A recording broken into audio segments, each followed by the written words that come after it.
why some, this is just the thoughts of, doesn't have double or anything like that. Why some people do not experience continuity or nostalgia, let alone, wait, whatever. Well, the first part, then this is a double talk, is why some people don't experience continuity and nostalgia the same way.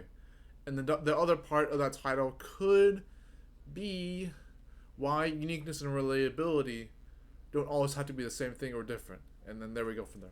So,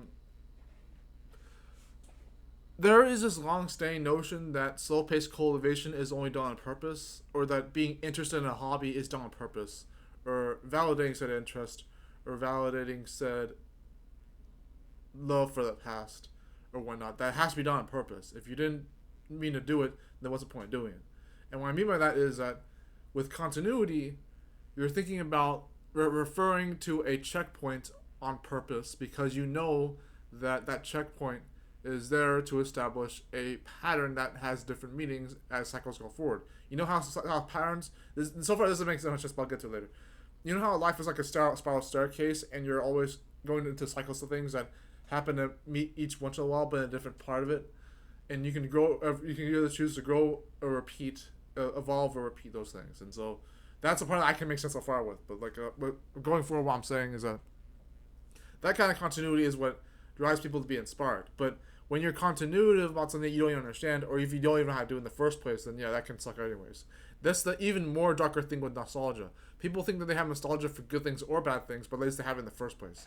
When you don't know how to do it or you do it on accident, then it's like, again, what's the point? It's like, how do you not know how to have nostalgia for something that you already had exist in the past? If you were grateful for the past, doesn't that count as nostalgia?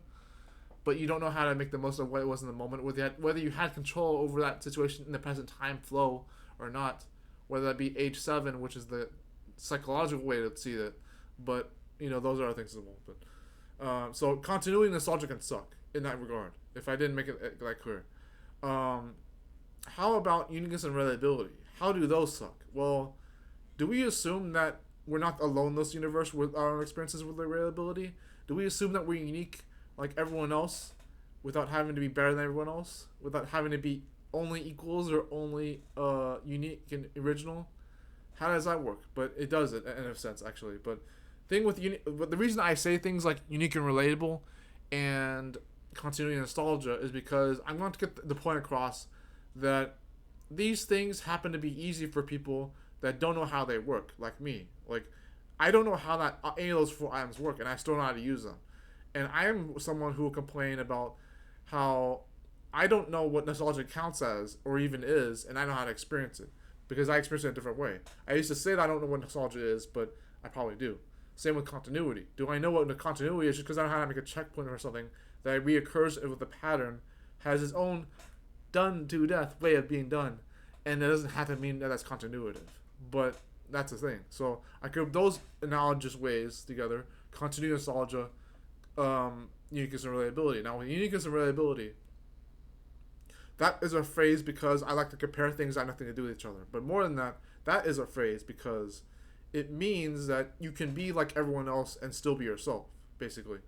You can be that person who's ambitious and still live a normal life. You can still be that person who knows what they're doing and not what's happening around them, or what's happening around them, not what they're doing. It can all happen the same way. If you can find for yourself, with or without these analogies and weird philosophies, how you live your own life on your own terms and knowing what happened in your past, future, or present, you'll be good.